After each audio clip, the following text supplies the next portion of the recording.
उद्धव बाळासाहेब ठाकरे शिवसेना यांच्यामार्फत रत्नागिरी तालुका शहर smart meter संदर्भातले आज पत्रकार परिषदेची घेतलेली आहे. पत्रकाराच्या माध्यमातून जे स्मार्ट मीटर तालुक्यामध्ये जे बसवले जाणार आहेत त्या स्मार्ट मीटरच्या विरोधात आम्ही आज पत्रकार परिषद घेतलेली आहे. सर्वसाधारण जर पाहिलं गेलं तर 2003 या कायद्याच्या अनुषंगाने 47/5 आम्हाला स्वातंत्र्य आमच्या मीटरच्या संदर्भात दिलेलं आहे आणि हे स्वातंत्र्य हिरावून घेण्याचा ठेका हा अदानीला दिलेला आहे आणि ह्या ठेक्याच्या विरोधात आम्ही जनतेला जर कुठला त्रास होणार असेल मीटर बसवण्याच्या संदर्भात तर आम्ही उग्र आंदोलन छेडू.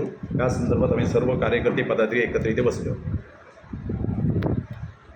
स्वरूप काय असणार आहे आणि आज तुम्ही काय करणार आहात? आज आम्ही आपल्यासमोर जनतेचा प्रश्न जो आहे ते आमच्या पक्षाच्या माध्यमातून आम्ही तुमच्यासमोर ठेवलेले आहेत आणि याचं स्वरूप जे आहे ते अतिशय भयानक स्वरूप राज्य सरकारने जनतेसमोर ठेवलेलं आहे. कारण जे पूर्वीचे जे मीटर जे होते, मीटर बिल जे पूर्वीचं येत होतं ते चांगल्या पद्धतीचं येत होतं, कुठलीही अडचण ग्राहकांना नव्हती. स्मार्ट मीटरचं गाजर दाखवून तिथे प्रीपेड करणार आहेत आणि प्रीपेडचा धोका भविष्यामध्ये मोठा आहे.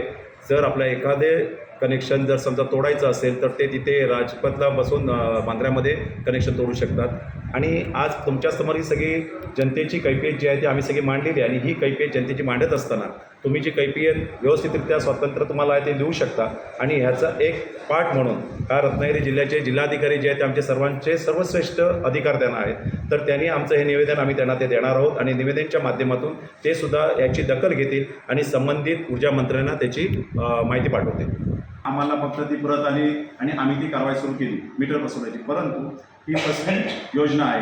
ह्या फसवणुकीच्या अनुषंगाने फक्त आणि फक्त फायदा सरकारने आता जो फायदा केलेला आहे तो फक्त ह्या अदानीसारख्या ज्या कंपन्या त्यांच्यासाठी त्यांना आज रोजी जे सरकारचे महावितरण जे आपली हक्काचे आपण जे म्हणत होतो आणि ते आपण म्हणत होतो की 15 दिवसाने 10 दिवसाने आपल्याला लाईट नंतर थकले असं बिल भरतात. आता तसं नाही. हे आपल्या ग्राहकांवरती लादलेला हा एक अन्यायकारक कायदा आहे पण ते आपल्याला कोणतीही बातमी व्यवस्थित देत नाही.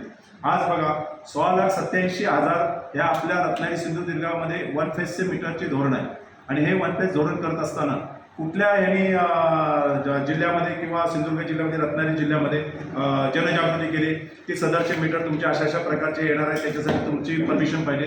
ह्या कायद्याच्या अनुषंगाने म्हटलं आहे वीज कायदा 2023 अधिनियम 87/5च्या अनुषंगाने स्वतंत्रता आपली आहे.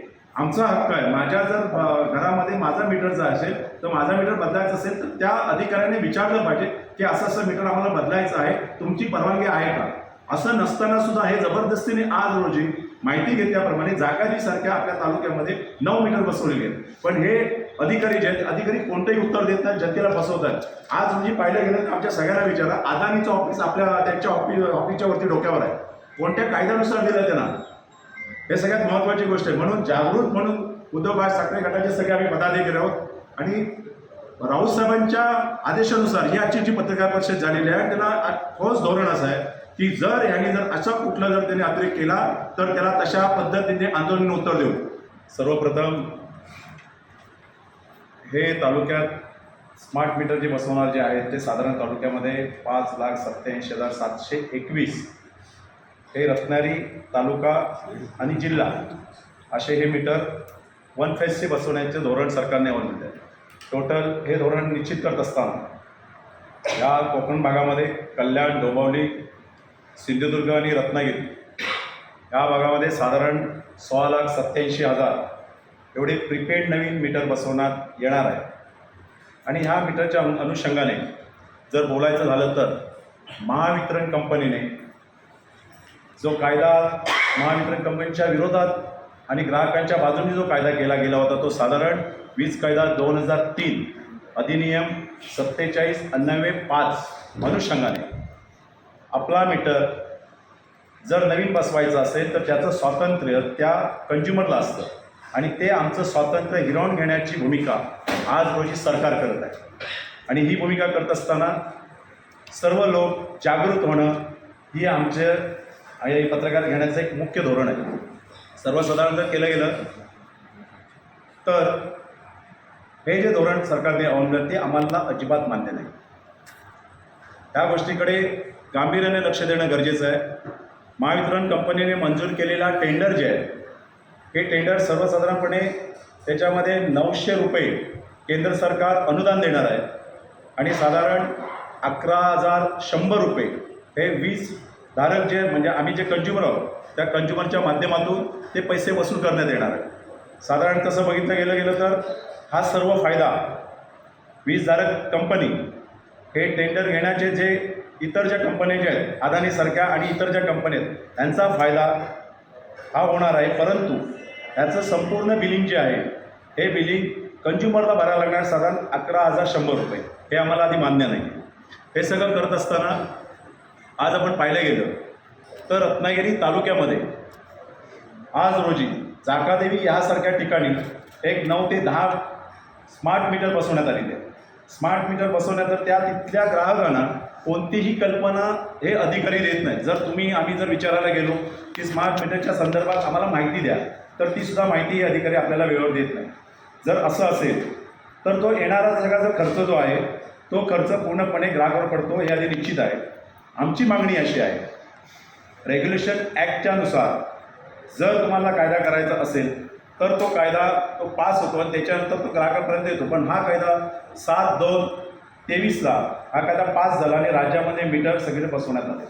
मग आम्ही विचारणा अशी करतो की आम्ही असं म्हणतोय की जर तुम्हाला स्वतंत्र आमचं आहे आमचं स्वतंत्र तुम्ही हिरावून जर घेत असाल आणि आमची परवानगी नसताना तुम्ही जबरदस्तीने जर मीटर बसवणार असाल तर ते आम्हाला योग्य नाही. सर्वप्रथम पाहिलं गेलं तर ते आता काय करतात आता आपल्याला सांगतात की स्मार्ट मीटर बसवल्यानंतर तुम्हाला चांगल्या सुविधा मिळतील हे गाजर दाखवलं जाते. पण ते स्मार्ट मीटर बसवल्यानंतर त्याच्यामध्ये प्रिपेड हे 6 महिन्यानंतर साधारण 1 एप्रिल पुढच्या 1 एप्रिलपासून नवीन वीज धारणा चालू होईल. 1 एप्रिलपासून हे बसवत असताना त्या प्रिपेडमध्ये त्या नवीन मीटरमध्ये एक सॉफ्टवेअर त्यांनी ठेवलेलं आहे. ते सॉफ्टवेअर अशा प्रकारचं सॉफ्टवेअर आहे की त्या सॉफ्टवेअरच्या अनुषंगाने येणारं प्रिपेड जे आहे ते सॉफ्टवेअर बसवल्यानंतर त्याची सगळी यंत्रणा ही वरच्या ऑफिसमध्ये म्हणजे पूर्वी कसं होत होतं पूर्वी जर समजा एखादा ग्राहकाला जर पैसे नसतील तर 10-15 दिवस तिथला अधिकारी किंवा तिथले जे कर्मचारी त्याला सहानुभूतीपूर्वक आपल्याला सांगत होते की हरकत नाही 10-15 दिवसांनी तुम्ही पैसे भरायचं झाले. पण आता तसं नाही. आता तुमच्या मोबाईलसारखं आहे तुम्ही जेवढे पैसे टाकणार जेवढे युनिट वापरणार तेवढ्या युनिटवरती तुमचं ते लाईट बिल वापरता येणार आहे. मग 100 युनिट असतील 200 युनिट तेवढे पैसे टाकाल तेवढे. पण आमचा याला पूर्णपणे विरोध आहे ह्या सगळ्या गोष्टीला. मग हे सगळं करत असताना जर एखादी गोष्ट नवीन जर आमच्यावर येणार असेल तर त्याचासुद्धा भुर्दट आम्हाला बसणार आहे. ह्या गोष्टी सगळ्या करत असताना एक जर तुम्ही पाहिलं गेलं तर Mahavitaran company ministry of government of India power finance कंपनीच्या माध्यमातून हे सगळं चालतं. मग हे सगळं चालत असताना जर नवीन मीटर जर बसवले गेले तर त्याच्यावरती 30 पैसे पर युनिट आपल्याला भरावे लागणार आहेत आणि ते आयोगाच्या माध्यमातून ते परमिशन घेणार आणि आपल्याला. पण ह्याच्यासाठी आमची अंडरलाईन मागणी अशी आहे की MERC म्हणजे महाराष्ट्र इलेक्ट्रिसिटी रेग्युलेशन कमिशन हे जे आहे यांच्या परवानगीशिवाय कुठलेही नवीन दर वीज धारकांना करता येत नाहीत. आणि म्हणूनच आम्ही या पत्रकार परिषदेत आम्ही असं म्हणतो की हे नवीन वीज दर आम्हाला मान्य नाही आहेत. जे पोस्टपेड मीटर जे होते जे जसेच्या तसे आहेत तसे ते आम्हाला घ्यायचे आहे. आणि ही उद्धव बाळासाहेब ठाकरे या सगळ्या संघटनेमार्फत रत्नागिरी तालुक्यातून आज रोजी जी पत्रकार परिषद आम्ही घेतो ती अखंड राज्यासाठी सुद्धा ही पत्रकार परिषद योग्य करेल. कारण आमची मागणी अशी आहे की पूर्वीचे जे सगळे मीटर जे होते पूर्वीचे जे पोस्टपेड मीटर जे होते ते पूर्वीच्या पोस्टपेड मीटरच्या अनुषंगाने आमचं जसं लाईट बिल पूर्वी येत होतं तसंच आम्हाला पाहिजे. आता आमचा नाही तर असा उद्रेक होईल जर आम्हाला ते मान्य नसतील आम्हाला म्हणजे लोकांना मान्य नसतील आणि लोकांना त्याची जर तुम्ही कुठलीही कल्पना दिलेली नसेल तुम्ही जाताना फक्त मीटर बसवताय परवानगी नसताना तर त्यांच्यावर गुन्हे दाखल होतात असं स्वनिर्णय या ॲक्टनुसार जाणवतं. जर वितरण कंपनीने उल्लंघन केले या सगळ्या गोष्टीचा तर त्याचा उद्रेक हा तालुक्यातून होईल. आम्ही सर्वांनी आणि उद्धव साहेबांच्या आदेशानुसार जर कोणाचे आजपासून जर समजा मीटर जर बदली करायचं धोरणाने अवलंबलं असेल तर आम्ही आंदोलन मोठ्या प्रमाणात छेडू हे आज रोजी पत्रकारितेच्या माध्यमातून सांगू इच्छितो.